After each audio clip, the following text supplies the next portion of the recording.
What was really your work ethic like, and for how long did you stay disciplined? Well, every day. Since 20 years. It was an everyday process, and trying to figure out strengths and weaknesses. For example, jumping ability. Man, my vertical was a 40, it wasn't a 46 or a 40, 45. My hands are big, but they're not massive. Right? So you got to figure out ways to strengthen them so your hands are strong enough to be able to palm a ball and do the things that you need to do. Quickness, I was quick, but not insanely quick. I was fast, but not ridiculously fast.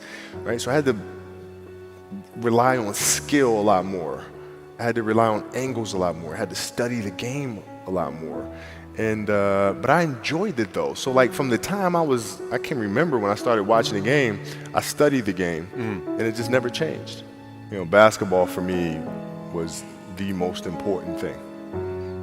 So everything I saw, whether it was TV shows, whether it was books I read, people I talked to, everything was done to try to learn how to become a better basketball player. Everything. And so when you have that point of view, then literally the world becomes your library to help you to become better at your craft. 10 years old, I had a I had a kill list. And so, they used to do these rankings. It was Street and Smith basketball rankings. And I was nowhere to be found because I was like 6'4", scrawny, like 160 pounds soaking wet. So I was like 57 on the list. And so I would look at 56, 55, all the way up to number 1, who these players are, what club teams they played for. So when we go on an AAU travel circuit, I got to hunt them down.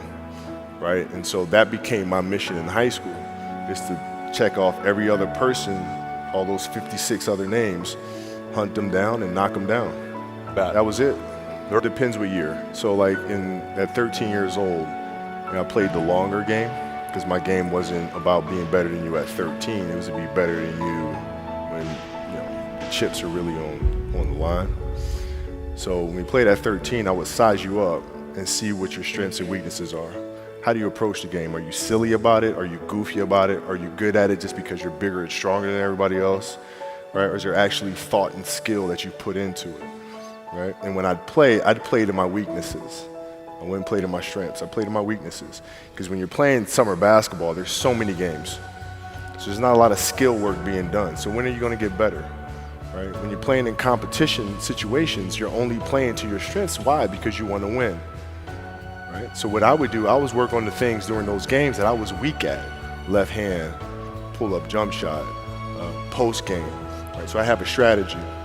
And so then fast forward to when I'm 17, and my game is completely well-rounded, and that player at 13 that I saw at 13 is still doing the same shit at 17, now you got a problem. Players that had that passion but weren't willing to commit their entire lives to doing that, right? It's a choice. Right? You have other things. You have family. You have all these other things that you have to do. The game can't really be your number one priority.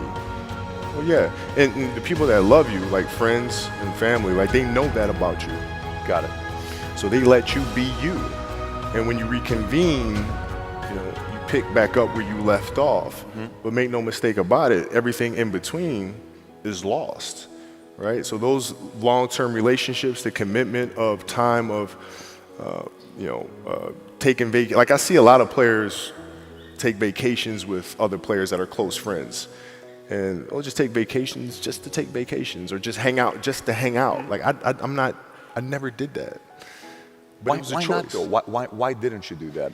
Well, because when I retire, I didn't want to have to say, I wish I would have done more.